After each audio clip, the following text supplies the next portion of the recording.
할렐루야. 사랑하는 대강의 가족 여러분, 오늘 하루도 하나님의 말씀과 동행하는 삶이 되길 소망합니다. 오늘 함께 나눌 하나님의 말씀은 마가복음 6장 39절에서 44절 말씀입니다.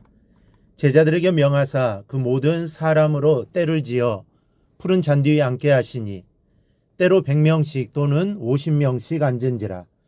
예수께서 떡 5개와 물고기 2마리를 가지사 하늘을 우러러 축사하시고 떡을 떼어 제자들에게 주어 사람들에게 나누어 주게 하시고 또 물고기 2마리도 모든 사람에게 나누시매 다 배불리 먹고 남은 떡 조각과 물고기를 12바구니에 차게 거두었으며 떡을 먹은 남자는 5,000명이었더라.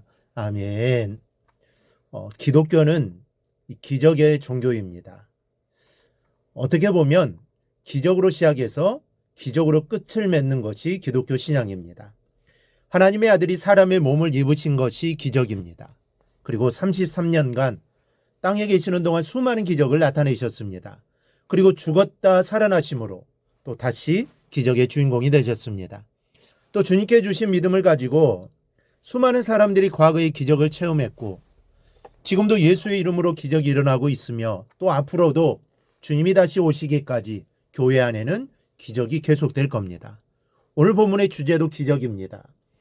예수님께서 보리떡 5개와 물고기 2마리로 축사하시고 나누어 주셨더니 수많은 무리들이 배불리 먹고 오히려 12강주리가 남았습니다. 우리가 이 사실을 너무 많이 듣고 또 글로 읽기 때문에 감동이 덜하지만 그날 그 현장에서 떡이 늘어나고 또 물고기가 늘어나는 것을 목격한 사람들은 여러분 얼마나 신이 났겠습니까? 정말 신기하고 놀라운 것이 예수님의 능력이요. 예수님께 주시는 기적입니다. 그리고 같은 기적은 아니지만 주님은 지금도 우리에게 기적을 주기 원하시고 우리의 삶의 자리에 기적의 현장이 되기를 원하십니다. 하지만 기적은 우리가 원한다고 아무 때나 일어나는 것이 아닙니다. 기적에도 필요한 조건이 있습니다. 먼저는 복음을 위해 필요할 때 기적은 일어납니다. 그러니까 기적의 핵심에는 복음이 있다라는 겁니다. 이 복음과 상관없는 곳에서는 기적이 일어나지 않습니다. 이 본문의 기적의 현장도 기적이 있기 전에 복음이 있었습니다. 하루 종일을 사람들은 예수님을 통해 복음을 먹고 마셨습니다. 바로 그곳에 뒤이어 기적의 역사가 나타난 겁니다. 인도네시아에서 몇 명의 청년들이 숲속 깊은 곳에 있는 마을로 전도를 하러 갔습니다. 그때 그 마을 사람들이 한 곳에 모여 있었는데 이게 보통 시끄러운 곳이 아닙니다. 가까이 가서 살펴보니 그 마을에 중요한 사람이 죽어서 장례가 진행되고 있었는데 사람들이 곡을 하느라고 소란스러운 것이었습니다. 이 전도를 하러 간 청년들은 이런 분위기에서는 도무지 전도할 수 없겠다고 생각했습니다. 그래서 포기하고 돌아갈까 하는 생각을 하고 기도하는데 마귀가 전도하지 못하도록 방해하는 것이라는 생각이 들었습니다. 그래서 더욱 강하게 합심으로 기도하고 믿음으로 시체 앞으로 가서 나사렛 예수의 이름으로 일어나라라고 명령을 합니다. 그랬더니 그 순간 그 시체가 정말로 살아 일어났습니다. 그래서 죽은 자가 살아난 기적을 본 많은 마을 사람들이 모두 예수를 믿게 되었고 또 주의로 마을에도 그 소문이 알려지면서 하나님의 능력을 통해 많은 사람들이 예수님을 믿고 영접하게 되었다라는 겁니다. 지금도 목숨을 걸고 복음을 전하는 곳에는 이러한 기적이 일어나고 있습니다. 하나님께서는 지금도 교회에 능력을 주고 싶어 하십니다. 문제는 복음을 위해 일어선 사람들이 있느냐 없느냐 하는 겁니다.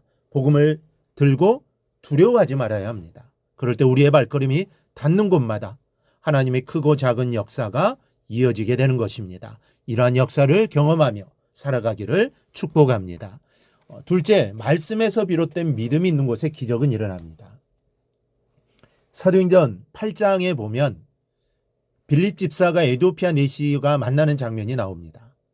성령의 인도하심을 받은 빌립 집사가 예루살렘 남쪽 광야로 가서 에티오피아 내시를 만나 이사야서의 말씀을 해석해 줍니다. 그 속에 나오는 고난당한 어린 양이 바로 십자가를 지신 예수님이요. 그분이 당신의 구주가 되신다는 것을 일러준 겁니다. 그리고 근처에 물가로 가서 세례를 주었는데 그 주께 성령께서 빌립 집사를 들어서 아소도에 옮겨 놓으셨습니다. 순간적으로 공간 이동을 시키신 것이죠. 이 재미있게 말하면 뿅 하고 사라진 빌립 집사가 뿅 하고 아소도에 나타난 겁니다. 이 만화에서나 볼 수 있는 그런 기적이 빌립 집사에게 일어났습니다. 말씀이 선포되고 선포된 말씀으로 불같은 믿음이 일어나는 곳에 바로 이런 기적이 나타나는 겁니다. 여러분, 기적이 돼 우리가 한 가지 기억할 것은 우리에게는 놀라운 기적이었지만 하나님께는 별스럽지 않은 일입니다. 이런 이야기가 있습니다. 이 말동구리 부부가 열심히 일을 하고 있었습니다. 설동을 잘라 공처럼 굴러서 만들어 운반하기 시작했습니다. 그런데 사람이 보기에는 조그만 언덕도 그들에게는 큰 장애물이었습니다. 그리고 조금만 실수를 해도 뒤로 한참을 굴러 내려가서 다시 처음부터 옮겨야 했습니다. 이를 옆에서 지켜보던 농부가 안쓰러워서 삽으로 솥동을 푹 파다가 말동구리 집에 던져주었습니다. 그러자 말동구리 부부가 놀라워서 이렇게 말했답니다. 기적이다, 기적이야. 우리가 몇 달을 걸려 살 일을 단 1분도 안 돼서 하다니. 여러분, 우리에게는 기적도 하나님께는 그저 평범한 일입니다. 그런데 복음을 위해 또 말씀이 선포되는 현장을 위해 하나님께서 기적을 아끼시겠습니까? 중요한 건 우리의 믿음이요, 복음을 품은 우리의 가슴입니다. 여러분의 삶의 자리가 하나님께 베푸시는 기적의 현장이 되기를 소망합니다. 우리는 매일 하나님의 기적을 경험하며 살 수 있습니다.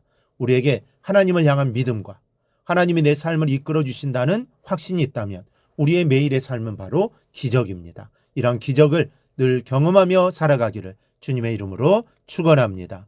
오늘 묵상한 말씀을 굳게 잡고 삶으로 실천하며 살아내는 대강의 모든 성도들이 되기를 축복합니다.